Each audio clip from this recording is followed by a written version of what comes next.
చినకాకానిలో shine ఆనంద శరణాలయం వార్షికోత్సవం ఘనంగా జరిగింది. వివరాలు ఇలా ఉన్నాయి. చినకాకానిలో షైన్ ఫౌండేషన్ ఆధ్వర్యంలో నడుపుతున్న షైన్ ఆనంద శరణాలయం ఆవరణంలో ఆదివారం రాత్రి శరణాలయం 7వ వార్షికోత్సవం జరిగింది. వివిధ పార్టీల నాయకులు, ప్రముఖులు, ప్రజాప్రతినిధులు హాజరై తమ సందేశాలను అందించారు. ఫౌండేషన్ చైర్మన్ డీజీ నాయక్, శరణాలయం నిర్వాహకురాలు సంధ్యారాణి గత 19 సంవత్సరాల నుంచి తల్లిదండ్రులను కోల్పోయిన బాల బాలికలకు అక్కున చేర్చుకుని అన్నీ తామై భావి భారత పౌరులుగా తీర్చిదిద్దుతున్న వారికి ప్రత్యేక అభినందనలు అన్నారు.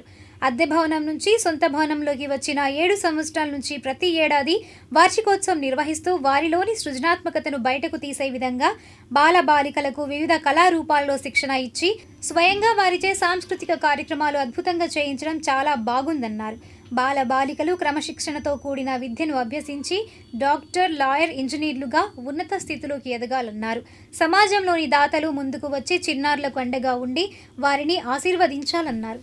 ఇంకా ఈ కార్యక్రమంలో నియోజకవర్గ వైఎస్ఆర్సీపీ సమన్వయకర్త దొంతిరెడ్డి వేమారెడ్డి, స్థానిక Indiranagar UPHC medical officer doctor P Anusha, high court advocate Sunkara Charan, వివిధ పార్టీల నాయకులు, ప్రముఖులు నన్నపనేని నాగేశ్వరరావు, సుంకర రఘుపతిరావు, మన్నం రమేష్ బాబు, కంచర్ల కాసయ్య, జేవి రాఘవులు, కాసు రామకృష్ణారెడ్డి, మేకల మోహన్ రావు తదితరులు పాల్గొన్నారు.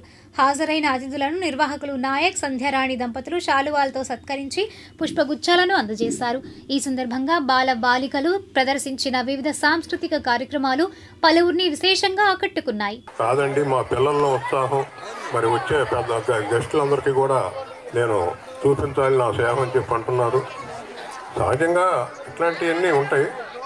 ముఖ్యంగా నేను కోరేది ఏంటంటే ఇట్లా నడపాలంటే ఇప్పుడు పుట్టినరోజు లేకపోతే చనిపోయిన రోజు, బర్త్డే ఇట్లాంటివన్నీ కూడా ఎన్నో రకాలుగా కార్యక్రమాలు, పెళ్లి రోజు ఇట్లాంటివి ఉంటాయి. ఆ ఫంక్షన్కి మనం హోటల్లోకి వెళ్ళి ఎంతో ఖర్చు పెడతాం. ఆ 10,000 రూపాయలు ఇక్కడ దాంట్లో పెట్టుకోవచ్చు. మన కుటుంబంలో జరిగే ఒక ఫంక్షన్కి ఒక 10,000 రూపాయలు ఇక్కడ ఇస్తే ఆ పిల్లలకి మంచి ఆహారం పెట్టవచ్చు. అట్లా నా కోరిక ఏంటంటే ఇక్కడ ఇట్లా ఎన్నాళ్ళు చేసుకున్నా ఏమి ఇది కాదు. అసలు కార్పస్ ఫండ్ అనేది చాలా అవసరం. ఎన్నాళ్ళు చెప్పి వాళ్ళు ఆన్లైన్లో అడుగుతూ ఉంటారు. ఇప్పుడు దాదాపు 365 రోజుల్లో ఒక 200 రోజులు మాత్రమే రెగ్యులర్గా ఇచ్చేవాళ్ళు. ఇప్పుడు నేను ఉన్నాను, మా ఆవిడ చనిపోయిన రోజు పుట్టినరోజు ఇస్తాం, లేకపోతే మన్నయ్యాళ్ళు మా వదిన ఇట్లాంటప్పుడు అటు ఇస్తుంటాం. అట్లా కాకుండా 365 రోజులు కనుక వాళ్ళు కనుక మనలో ఎవరో ఒకళ్ళు అట్లా చేస్తూ ఉంటే డబ్బులకు ఇబ్బంది లేకుండా జరిగిపోతుంది. అది నాకు మాట్లాడడానికి ఇచ్చినందుకు నా ఫ్రెండ్ నాయక్కి థ్యాంక్స్. ఇంకొకటి, జనరల్గా ఒక పిల్లలు, 2 పిల్లలు, 3 పిల్లలు ఉంటేనే తల్లిని ఏమంటాం, మాతృశ్రీ అంటాం. అటువంటి సంధ్యారాణి గారు 80 మంది పిల్లలు సాగుతున్నారంటే ఆవిడకి ఏం తిరగాలి? మహామాతృశ్రీ అని చెప్పాలి ఆవిడ్ని. అవునా కాదా? మహామాతృశ్రీ అని ఆవిడ్ని బిరుదాల్సి మహామాతృశ్రీ. ఎందుకంటే నాయకు ఫైనాన్షియల్ కాదు, ఎవరు కావచ్చు, ఉద్యోగపరంగా జాబ్ చూస్తే ఇక్కడ ప్రతి పిల్లల్ని ఆమె తీసుకునేటువంటి శ్రద్ధ, కేరింగ్ అనేది ఆమెకి మనం మాటల్లో చెప్పలేదు అనమాట. సరే, పిల్లలు వెయిట్ చేస్తున్నారు. Thank you Naik.